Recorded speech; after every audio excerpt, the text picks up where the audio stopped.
डोळे जेवण आहे, डोळे पुरवते मी तिचे केकचे, आहे ना, केकचे डोळे पुरवते.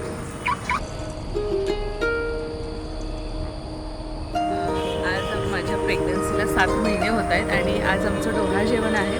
तर खूप आनंद होतो आहे, खूप उत्सुकताही आहे की जसं कोण होणार, मुलगा असेल की मुलगी असेल, पण काहीही असो, जे काही असेल ते आमच्यासाठी अनमोल असेल आणि नक्कीच हा प्रवास खूप छान होता आहे आणि राहील. आता फक्त आतुरता आहे बाळाच्या येण्याची.